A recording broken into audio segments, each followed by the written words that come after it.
Ça fait 2 semaines qu'on n'avait pas fait le point sur nos actions PEA-PME. Je pense que c'est le moment idéal pour jeter un petit coup d'œil dessus. Voilà, il y a eu, du bon, du moins bon, il y a eu beaucoup de volatilité. On va faire le point maintenant que la poussière commence un peu à retomber, ce qui est à acheter, à garder, à conserver, éventuellement à renforcer et puis on va essayer d'éviter, quelques pièges, quelques risques sur ces actions-là. C'est parti!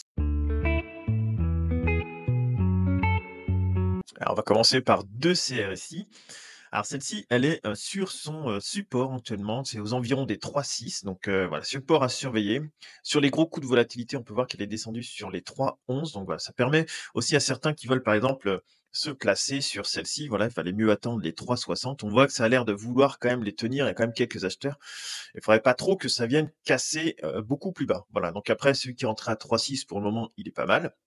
Et puis, peut-être faire tenter un deuxième point sur les 3,10 par exemple, si vous rentrez en plusieurs fois. S'il y a jamais si peut-être il y a une deuxième mèche qui se fait, voilà, sur les 3,10, 3,20 éventuellement là, hop, un petit ordre et puis ça permet de lisser, votre position un peu plus bas comme ça, si ça casse après, eh bien, vous perdez moins et puis, bah, ce qu'il faut aller chercher, si jamais ça repart, parce que rien n'est acquis en bourse, eh bien, c'est les, 5,20 à peu près, hein, sur les 42 de gain, à peu près 40-42 de gains, mais peut-être pouvoir profiter un peu de cette volatilité-là qui est en ce moment pour essayer de se placer sur le dossier pour ceux qui veulent. Là, on voit que c'est à plat dans ce range-là. Voilà, je pense que pour le moment, les actions ont pris quand même quelques coups. Il faut que ça se repose un petit peu, que ça fasse le point, puis après peut-être que ça repartira. ABC arbitrage, donc ça, bah, j'en ai, maintenant, toutes les semaines. J'en achète, 1 ou 2 par semaine, voilà. Pas beaucoup, mais 1 ou 2 par semaine, mais dans le temps. Voilà, c'est une position que je commence, à construire. L'objectif, je sais pas, serait d'arriver à peut-être 100 ou 200 actions, sur ABC Arbitrage. Voilà, c'est une action que je suis depuis longtemps. Elle est dans une très belle je trouve qu'elle est dans une très belle tendance. Quand on regarde en hebdomadaire, là, on récupère la moyenne mobile de 100. Attention quand même, parce qu'il y a un surachat ici, donc forcément derrière, ça se fera corriger.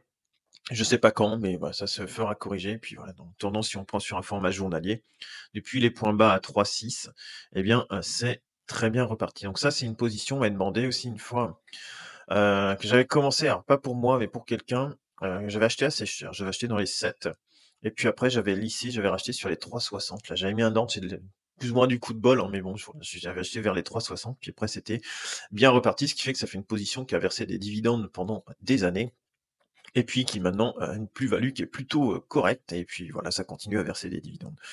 Donc voilà, très belle. Pour le moment, je garde ABC Arbitrage. Je vous rappelle qu'elle profite généralement, cette action, de la volatilité des marchés pour faire de l'arbitrage de position.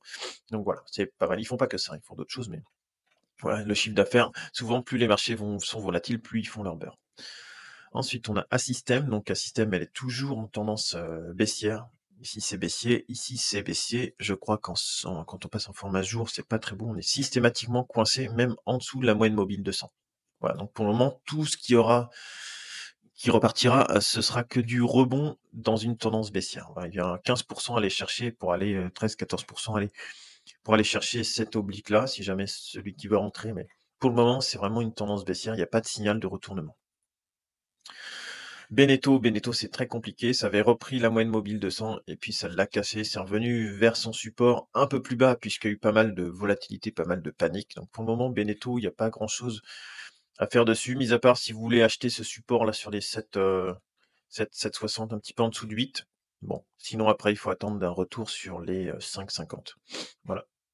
C'est pas la plus belle, hein, il y en a des plus belles que ça, hein. Même après, si vous regardez pour du plus long terme, ça fait pas grand-chose, hein, sur Beneteau. Monduel, alors Monduel, elle était, toujours bien. Alors en format semaine, elle est pas belle, hein, on est bien d'accord. Elle est pas jolie en format semaine. Là, on récupère quand même la zone de neutralité. Ici, on a la MACD qui a repris la ligne de signal, ça y est, donc c'est plutôt engageant. En journalier, par contre, vaut mieux la regarder en journalier. En journalier, elle est haussière. Voilà, elle est haussière. Il y a eu une petite correction avec la volatilité des marchés, puis très vite ça a été racheté, voilà, puis on est revenu quasiment, sur les derniers plus hauts du 24 mars là, donc je parle de plus haut de la tendance court terme, parce que sinon elle est, baissière, hein, sur du long terme. Donc Monduel pour le moment, elle résiste bien, je sais pas, les fondamentaux sont pas non plus top sur Monduel, donc voilà, c'est pour du trading éventuellement. Après pour de l'achat long terme, je suis pas sûr, que ce soit vraiment, la bonne action. Coface, donc Coface, elle a fait un joli retour là sur la moyenne mobile 200 aux environs des 15. Celui qui a joué sur les 15, qui a réussi à jouer à acheter sur les 15, eh bien, il fait quelque chose de pas mal puisqu'il prend déjà 14 sur cette action-là. Donc c'est une très belle action, Coface. Voilà, ça marche bien. C'est les actions en tendance haussière, hein, donc voilà, les actions en tendance haussière, généralement, quand ça rebondit, elles vont mieux repartir que les actions en tendance baissière. Elles vont moins subir la baisse et normalement, elles repartent mieux. Alors là, on est quand même sur des, plus ou moins petites, moyennes capitalisations, hein. Donc voilà, c'est aussi un peu plus volatile sur ces actions-là, mais on voit quand même qu'elle a très bien réagi ici sur la moyenne mobile 200 jours là, on voit bien, pouf, ça a été racheté direct sur cette action-là. Bah là, ça devait vous faire un bon rendement, hein, si on faisait le calcul, ça ferait un bon rendement en dividende, hein. Et puis voilà, sur du long terme, si on rajoute le dividende, ce qu'elle verse pas mal, voilà, ça vous verse quand même, c'est pas mal, c'est pas mal. C'est une belle tendance depuis 2021, c'est bien reparti. Elle est toujours en surachat un peu en mensuel là, donc attention. En hebdo, ça a corrigé le surachat, puis ça a l'air de vouloir repartir, donc voilà, vaut mieux aller, je pense, sur des dossiers, comme, Coface par exemple, que comme, Beneteau, hein. Ensuite, on a Emeis. Donc Emeis, c'était pas beau, hein, c'est l'ex-Orpea. Ouais, il y avait un petit trade éventuellement à jouer et il laisserait toujours pas à clôturer, hein, pour celui qui veut rentrer ici. Puis vous voyez, tant que la bleue n'a pas croisé la rouge, vous êtes pas sorti. Donc tant que les 2 elles ont pas croisé là, que vous êtes au-dessus de la zone de neutralité et puis ici au-dessus de la ligne de signal, bah, il faut pas clôturer votre position. Celui qui était rentré à peu près par là, c'est 30 31 dans la poche, hein.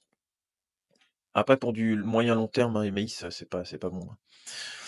SO, c'est pas bon puisqu'il y a encore des gros, passifs, judiciaires derrière, donc c'est un petit peu chaud. SO donc bah, elle est revenue sur les 130 là. Ouais, elle est revenue sur les 130, il y a eu un coup de panique sur les 116, sur l'oblique, ici, sur cette oblique-là qu'on avait tracée il y a déjà un petit bout de temps. Donc elle est revenue là sur l'oblique, sur les 116. Pareil, ça a été quand même assez bien racheté, mais bon, attention quand même, hein, parce que c'est assez volatile, mais elle est bien repartie. Elle est quand même bien repartie. On n'a pas cassé la tendance haussière de moyen terme. Vous voyez, on est au-dessus de la ligne de signal ici. On est au-dessus de la zone de neutralité. Elle est bien, il n'y a pas de surachat. Donc elle est plutôt pas mal pour le moment. On est au-dessus de la moyenne mobile 200. On est sur la zone de neutralité. Et ici, on est encore au-dessus du zéro sur la ligne de signal. Donc, pour le moment, c'est juste on va dire de la correction. Elle respire après cette grosse annonce là sur le dividende exceptionnel.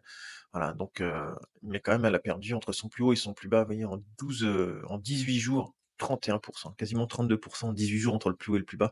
Donc il faut quand même être assez accroché sur ce genre d'action, pour pas vous faire avoir, hein. Après sur les 116, je vais regarder quand même vite fait, c'est 15 de gain, donc c'est pas mal, hein.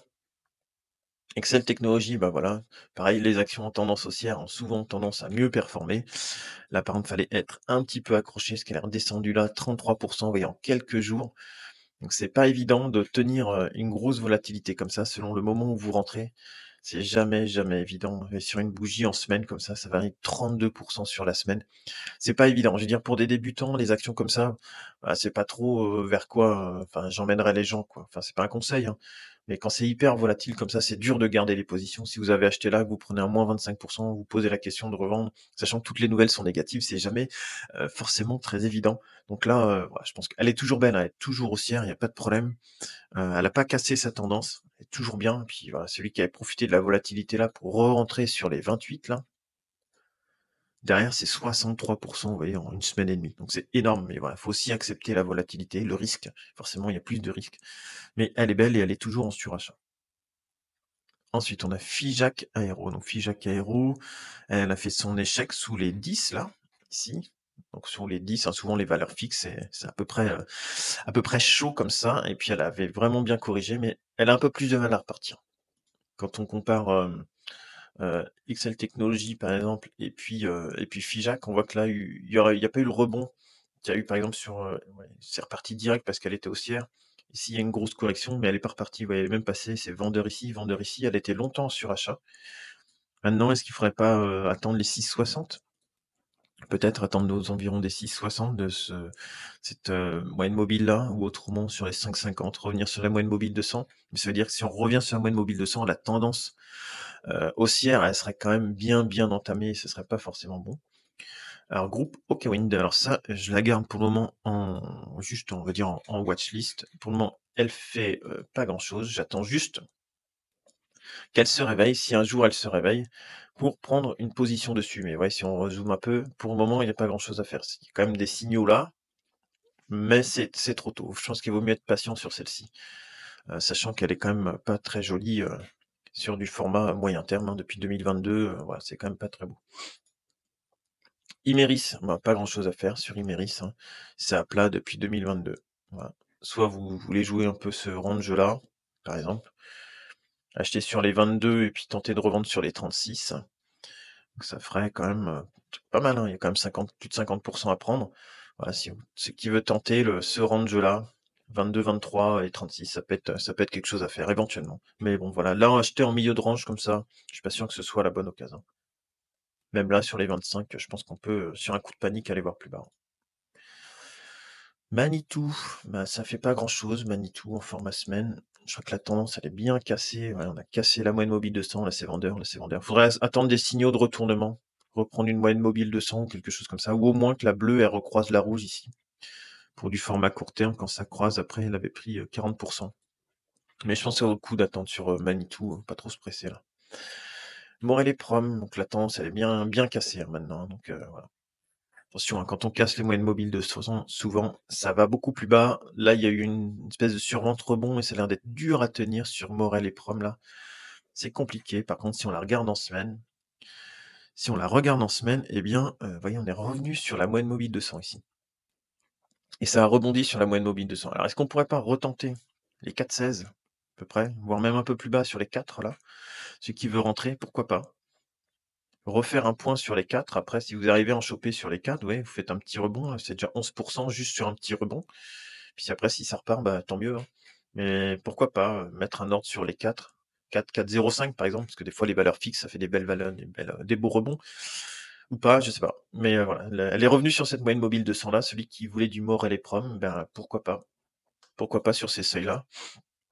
Après, en format long terme, bah, c'est échec systématiquement sur les moyennes mobiles 200. Donc c'est pas super, super, hein, même la tendance, hein, vous voyez, elle est pas top, hein. Elle est toujours en train de Elle faisait des plus bas de plus en plus haut, alors après il faudra peut-être éliminer un peu la volatilité qu'il y a là, mais elle est elle est toujours en tendance de reprise, mais il faudrait pas que ça fasse, vous voyez, un échec juste là, par exemple, si on prolonge un peu la moyenne mobile 200, la jaune là. Alors, je vais peut-être pas y arriver. Hop, je vais recharger la page.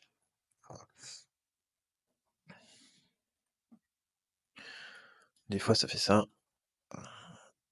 Si je prolonge la jaune ici, par exemple, on va dire que ça va continuer à se tasser. Qu'on vienne pas avec la bleue, vous voyez, juste venir affleurer en dessous, puis repartir sur une tendance baissière. Ça, c'est tout à fait possible. Donc, attention quand même sur Morel et Prom. Je pense, ça vaut le coup de tenter à des épuisettes, mais assez, ouais, assez opportunistes, par exemple. Sur des gros coups de volatilité, en ce moment, il y a beaucoup de volatilité, donc peut-être, justement profiter de cette volatilité, ne pas trop la subir, plutôt profiter de cette volatilité-là pour mettre des épuisettes un peu plus bas sur les points d'entrée que vous voulez, de façon à pouvoir vous placer à peu près correctement, sans prendre trop de risques, hein. Métropole TV, donc là on est sur des plus hauts, hein, donc ça vaut peut-être pas trop le coup, on va remonter maintenant, hop là. Sur ces plus hauts là, c'était redescendu sur la moyenne mobile 200, ça a été racheté, donc voilà, je pense que les points d'achat ils étaient là, vous voyez, au croisement des trois. C'est reparti direct, et là, 11%. Donc elle a pas cassé sa tendance, ici on est toujours au-dessus de la ligne de signal, au-dessus de la zone de neutralité.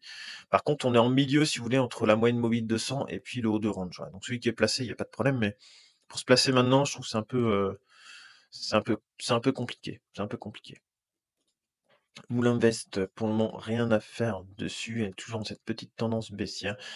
Ici, c'est vendeur, ici, c'est vendeur. Donc là, vaut peut-être mieux attendre, mais j'ai quand même envie de la garder sous le coude pour voir si, dans le temps, elle va nous faire une petite tendance de retournement. Neurone, elle est bien.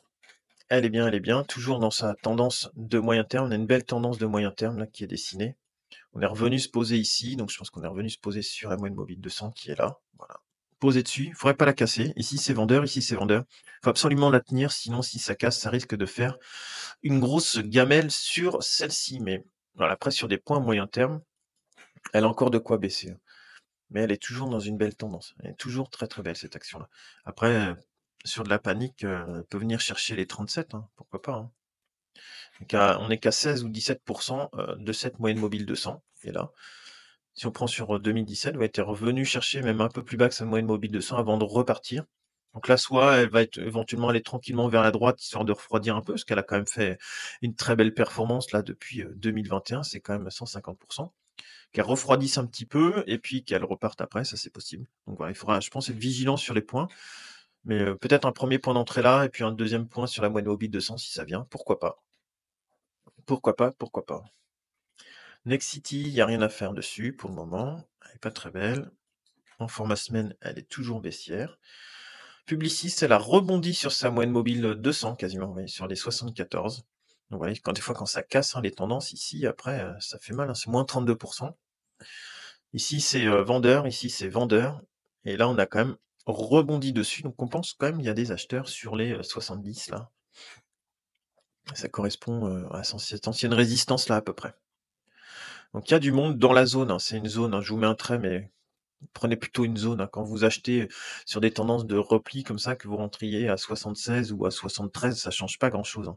Sachant si vous voulez prendre un rebond derrière, ça change pas grand-chose, le point de survente, il était là. Voilà, donc celui qui voulait du Publicis, il a à peu près ses points de rebond si ça revient vers les 70. Parce que là, les marchés, hein, cependant, les droits de douane sont juste suspendus, hein, c'est pas tout annulé, donc pour moi, il va encore y avoir de la volatilité, hein. Score, attention là, on commence à casser un peu la tendance de court terme. Elle était très très belle depuis un petit bout de temps. Très jolie là depuis, on va dire septembre 2024 et puis là, je pense qu'on a un peu cassé. On est vendeur, vendeur. Ici, on croit c'est vendeur. C'est pas terrible. Par contre, sur du format semaine, qu'est-ce que ça donne? Ouais, je crains quand même qu'on ait un peu cassé la tendance là. Elle avait une belle tendance et puis là, c'est un peu cassé. Bah, disons que ce qui serait bien, c'est qu'elle récupère assez rapidement les 28 ici. Là, on rebondit sur la zone de neutralité. Ici, on est au-dessus de la ligne de signal. Faudrait pas qu'on ait trop cassé la tendance de moyen terme. Ce serait bien. Alors, solution 30, pour le moment, ça c'est hyper spéculatif. Bon, ça fait plus grand chose. On est sur la zone de neutralité au-dessus de la ligne de signal, là. Donc voilà, on a corrigé ce surachat. À voir maintenant. À voir, à voir, à voir. On est au-dessus de la zone de neutralité, toujours, mais bon. C'est pas ma préférée. Solution 30, c'est pas ma préférée. Là, elle est vraiment à plat depuis un petit bout de temps. Soprasteria, il n'y a rien à faire. Stiff est très bien reparti. Voilà. Ça, c'est une belle action.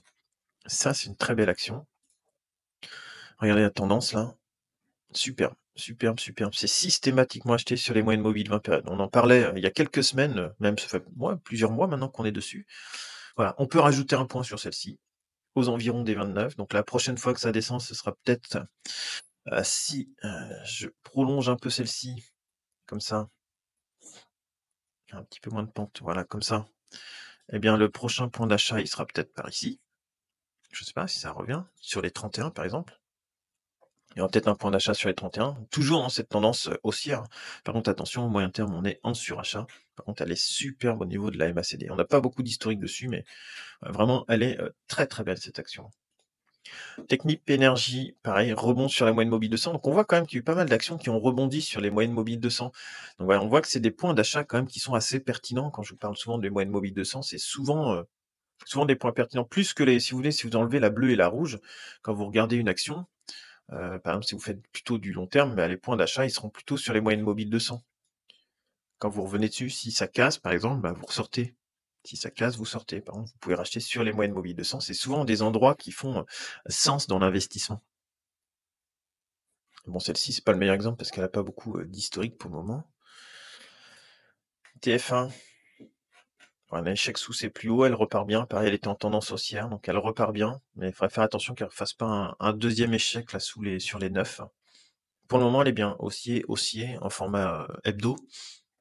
Format journalier, on est revenu sur la moyenne mobile 200. Vous voyez quand même pas mal de volatilité. Il y a eu combien entre le plus haut et le plus bas? Moins 15%, ouais, 15% de volatilité dessus. Donc à voir, à voir, à voir. Mais elle repart bien, elle repart bien. Il y a quand même une belle tendance dessus. Valourec, la tendance est cassée. La tendance est cassée malheureusement sur Valourec. Ouais, j'aime pas trop quand ça casse comme ça les tendances. On avait plutôt une montée qui était comme ça, puis on a cassé par là. Oui, à chaque fois ça rebondissait, puis là quand on a cassé, ça fait quelque chose qui n'était pas très très beau. On est sous la moyenne mobile 200, ici c'est vendeur, ici c'est vendeur. Par contre en format semaine, ouais, si ça garde cette tendance-là, faudrait pas que ça aille trop casser plus bas, hein. Voilà. Peut-être qu'on peut se fixer un seuil ici, vous voyez, ça rebondit plein de fois dessus. Aux environs des 13, 13, 15. À chaque fois qu'il y a eu des semaines, tac, tac, tac, tac. Et là, on était sur les 13, 6. Voir se fixer une zone d'achat éventuellement. Se fixer une zone d'achat. Ça, c'est possible, plus ou moins grande, hein, dans ces zones-là pour acheter éventuellement. Ça, c'est possible aussi. Mais ouais, Vallourec, c'est cassé à court terme, hein, comme beaucoup d'actions, hein, comme beaucoup d'actions. La tendance à court terme, elle était cassée. Par contre, c'est vrai que ça peut valoir le coup, en moyen terme, hein. Sachant que les infos sur cette société-là qui avait des dettes, sont plutôt pas mal. Visiblement ça se marche plutôt bien au niveau de l'administration. Ils arrivent quand même à faire des choses qui sont pas mal pour le désendettement, donc il y a quand même des bonnes nouvelles sur cette action-là. Ensuite, Vielle et compagnie, elle est très belle. Celle-ci, il faut la regarder en semaine. Voilà, faut pas trop se prendre la tête à la regarder en format journalier, puisqu'on va avoir quand même pas mal de volatilité, quelques gaps et tout ça. Donc ouais, faut la regarder plutôt, en format semaine. Là, on voit qu'on a rebondi sur les, 11, la moyenne mobile 200. Puis voilà, donc là, si ça revient sur les 11-20, là, ça peut être un point d'entrée sur cette action-là. Ouais, elle n'a pas du tout cassé sa tendance, donc elle est très très belle celle-ci. Ensuite, on a Viridienne, donc là, c'est échec sous la moyenne mobile 200. Elle était bien partie en format hebdo, et puis là, c'est cassé maintenant, donc c'est pas terrible. On est sur la moyenne mobile 200. Bon, vendeur, vendeur, là, on est posé dessus. C'est une chance sur deux. Soit on tente d'acheter là, et puis si ça casse en dessous, on sort. Ça, c'est possible à faire, mais voilà. Il y a quand même des plus belles actions que ça, à acheter. Elle est toujours dans une tendance, hein, elle se reprend, quoi, mais c'est énorme la volatilité aussi dessus, là. C'était 40, hein, 40, quasiment 42 entre le 24 mars et puis le 7 avril, hein. Donc là, c'est un peu chaud. Faut être bien accroché. Bah, c'est pour des investisseurs, plutôt qui subissent pas trop la volatilité, qui sont sûrs de leur truc, voilà. Ceux qui rentrent, faut vraiment être, ouais, faut vraiment être, pas trop sujet, dire, pas trop subir la volatilité, sinon ça c'est les coups à prendre des mauvaises décisions. Et puis Wavestone, bon pour le moment rien à faire, je la garde en surveillance. Je vais quand même la regarder en format semaine. Voilà, on est sous la moyenne mobile 200, donc je la garde en surveillance. Pourquoi pas un retour sur les 39. Comme d'habitude, tu retrouveras sur le côté 2 autres vidéos en lien avec l'investissement, sur cette chaîne. Et puis on m'a demandé, la semaine dernière comment faire pour, rejoindre, enfin pour souscrire à la chaîne, ceux qui veulent me filer un petit coup de main. Donc alors il y a soit un petit bouton rejoindre sur la page d'accueil de la chaîne. Alors j'ai pas tout à fait entre moi quand je vais sur ma page d'accueil et vous quand vous allez sur ma page d'accueil, mais il y a un petit bouton rejoindre à côté, des membres, des derniers membres. Voilà, c'est 1,99 € par mois pour ceux qui veulent. Il y a pas d'engagement, hein, c'est pas une, engagement de 4 ans, faites comme vous voulez. Voilà, mais ça me file un bon petit coup de main, donc merci à tous ceux qui m'ont rejoint. Sinon, je mets le lien en description, de la vidéo si jamais, voilà, ça fait un accès direct, pour rejoindre les ambassadeurs de la chaîne. Puis je pense qu'on sera, une petite vingtaine, une petite trentaine, eh bien, on pourra commencer à faire des lives, entre nous. Voilà, il y aura pas trop de monde. Ça permettra que je puisse répondre à vos questions, directement, bah, en direct. Voilà, c'est le principe du direct, de répondre directement et on regardera ça ensemble. Voilà, je vous remercie et puis, on se retrouve pour d'autres vidéos. Salut.